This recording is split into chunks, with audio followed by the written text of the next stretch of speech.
नमस्कार दोस्तों, तो आज हम फिर आपके लिए एक हॉरर स्टोरी लाए हैं, द हॉन्टेड हवेली। हवेली का भूत, दिल डेला देने वाली कहानी। 10 अप्रैल 2024 बाय नीरज। रूहानी ताकतें हमारे आसपास हमेशा मंडराती रहती हैं, उनकी एक अलग ही दुनिया होती है जो वास्तविकता में तो दिखाई नहीं देती, लेकिन कुछ घटनाओं से महसूस जरूर होने लगती है। ऐसी ही एक हवेली के भूत की है। दरअसल एक पुरानी हवेली है जिसमें कई साल पहले राजा महाराजा रहा करते थे, लेकिन अब वो वीरान पड़ी है क्योंकि उन राजाओं के वारिस देश से बाहर जा चुके हैं। हवेली की हालत जर्जर हो चुकी है, अब उसे मरम्मत की जरूरत है। इसके लिए शासन के नोटिस के अनुसार संपत्ति के मालिक को सूचित किया जाता है। कुछ दिनों में पूर्व राजाओं के वारिस में से एक लड़की हवेली में अपने बच्चे के साथ दाखिल होती है, जो कि उस जमाने के राजा के नाती की लड़की थी। उसका नाम उर्मिला था। उसके पति की कार एक्सीडेंट में मौत हो चुकी थी। अब वह विधवा हो चुकी है, लेकिन उसके पास उसका एक बेटा है जो 8 वर्ष का है, और वह भी अपनी मां के साथ हवेली आया है। हवेली बहुत विशाल थी, इसलिए उसकी साफ सफाई के लिए कई मजदूर बुलाए गए, जिन्हें चप्पे चप्पे की सफाई करने का ठेका दिया गया। किसी को नहीं पता कि हवेली के कोने कोने में कितने खूनी रहस्य छुपे हुए हैं। उर्मिला के आने के बाद हवेली की हवा रूहानी होने लगती है। ऐसा लग रहा था मानो कोई वर्षों से इंतजार कर रहा था इस हवेली के वारिस का। एक रात उर्मिला अपने कमरे में अपने बच्चे के साथ सो रही होती है। अचानक उसके खिड़की से एक पक्षी टकराकर मर जाता है। ये घटना अपने आप में असामान्य थी। पक्षी टकराते ही उर्मिला की नींद खुल जाती है, और जब वह लाइट जलाकर देखती है तो डर से चीखने लगती है, क्योंकि उस कमरे की खिड़की से एक पक्षी फंसा हुआ था और उसके शरीर से खून की बूंदें फर्श पर गिर रही थी। नजारा इतना भयावह था कि वह अपने बच्चे को उठाना नहीं चाहती थी, लेकिन उर्मिला हिम्मत करके उस पक्षी को खिड़की से बाहर फेंक देती है। लेकिन इसके बाद उसे रात भर नींद नहीं आती और वह सुबह तक जागती रहती है।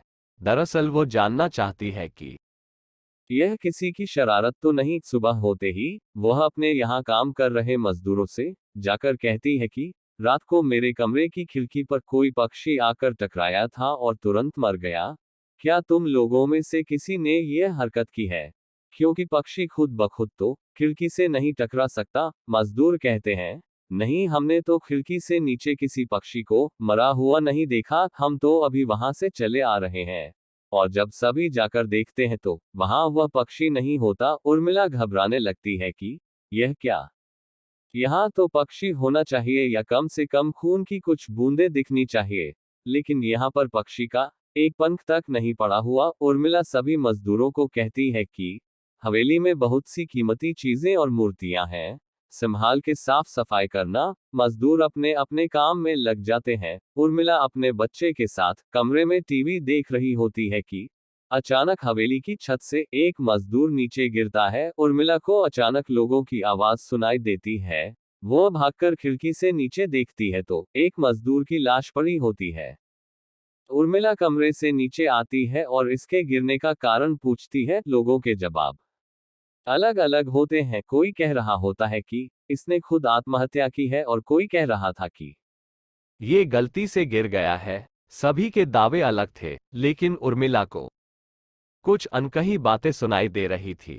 उर्मिला के कान में अचानक एक आहट के साथ आवाज आती है, अपने बच्चे को बचा सकती है तो बचा ले। उर्मिला यह वाक्य सुनते ही अपने कमरे की तरफ भागने लगती है, क्योंकि कमरे में उसका बच्चा अकेला टीवी देख रहा होता है। जैसे ही उर्मिला कमरे में पहुंचती है तो उसका बेटा खिड़की से कूदने वाला ही होता है। उर्मिला उसका पैर पकड़ लेती है और वो खिड़की से लटक जाता है। उर्मिला पूरी ताकत से उसे ऊपर खींचती है, लेकिन बच्चा फिर भी कूदने की जिद कर रहा होता है। उर्मिला किसी कदर अपने बच्चे को काबू में करती है और कमरे के बाहर आ जाती है, और वो मजदूरों से पूछती है, बताओ क्या है इस हवेली में, क्योंकि ये बच्चा तो ऐसा नहीं कर सकता, और अभी यह सब जो हो रहा है कुछ अलग ही चल रहा है। तभी एक बूढ़ा मजदूर उर्मिला से कहता है, बेटी, ज्यादा जानना हो तो अपने पूर्वजों की कहानी पढ़ो, तभी तुम्हें इस हवेली का इतिहास पता चलेगा। इस हवेली की कहानी की किताब गांव के सरपंच के घर में रखी होती है, जो कि बहुत साल पहले मर चुके थे, लेकिन अब भी उनके बेटों के पास वो किताब मौजूद थी। उर्मिला सरपंच के घर पहुंचती है और किताब ले लेती है। किताब पढ़ते ही उसे पता चलता है कि इस हवेली में एक नौकर नौकरानी भी थे, जिनके बीच में बहुत प्यार था और वह कई सालों से हवेली की सेवा कर रहे थे।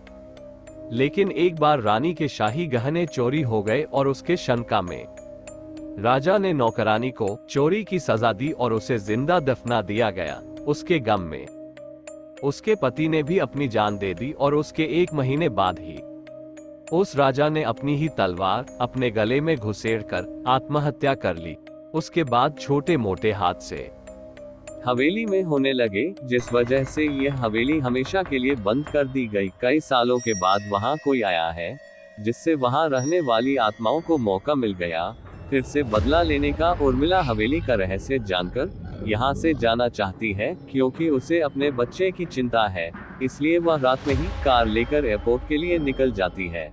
अचानक रास्ते में उसकी कार का एक्सीडेंट हो जाता है और कार पलटकर उल्टा हो जाती है, लेकिन दोनों को कोई नुकसान नहीं होता। उर्मिला अपने बच्चे को बाहर निकाल लेती है और सुनसान सड़क पर भागने लगती है। रास्ते में उसे एक कार आते दिखाई देती है और कार रोकने के लिए उर्मिला सड़क के बीच में खड़ी हो जाती है और अपनी मदद के लिए चिल्लाने लगती है। तभी अचानक कार वाला आकर कार का ब्रेक लगा देता है। उर्मिला पास जाकर देखती है तो उसकी हिम्मत बढ़ जाती है, क्योंकि यह एक पुलिस ऑफिसर होता है। उर्मिला हड़बड़ाहट में उसे अपनी बात कहती है और रोने लगती है। पुलिस ऑफिसर उन्हें अपनी गाड़ी में बैठने को कहते हैं और रोड में जाने लगते हैं। रास्ते में एक बूढ़ा सड़क पर जा रहा होता है और इनकी कार के सामने आते हैं।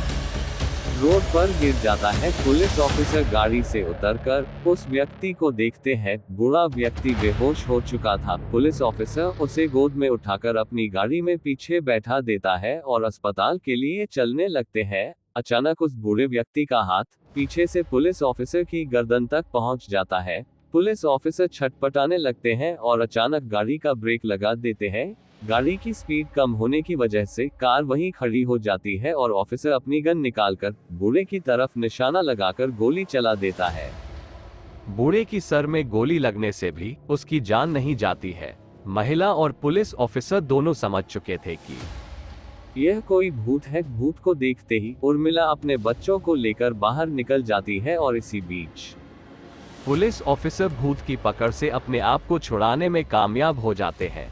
पुलिस ऑफिसर के बाहर निकलते ही तीनों बाहर रोड से भागने लगते हैं और कुछ देर भागते हुए उन्हें सड़क के किनारे जगमगाती लाइट्स दिख रही होती है। पुलिस ऑफिसर उर्मिला से कहते हैं कि मैडम, यह एयरपोर्ट है, जल्दी चलिए। उर्मिला अपने बच्चों को लेकर एयरपोर्ट के अंदर पहुंच जाती है। एयरपोर्ट पहुंचते ही उर्मिला की जान में जान आ जाती है, क्योंकि पुलिस ऑफिसर की बहादुरी की वजह से उसके बच्चे की जान बच गई थी। लेकिन हवेली में भूतिया ताकतों का आधिपत्य अभी तक बना है और इसी के साथ खूंखार भूतिया कहानी खत्म हो जाती है।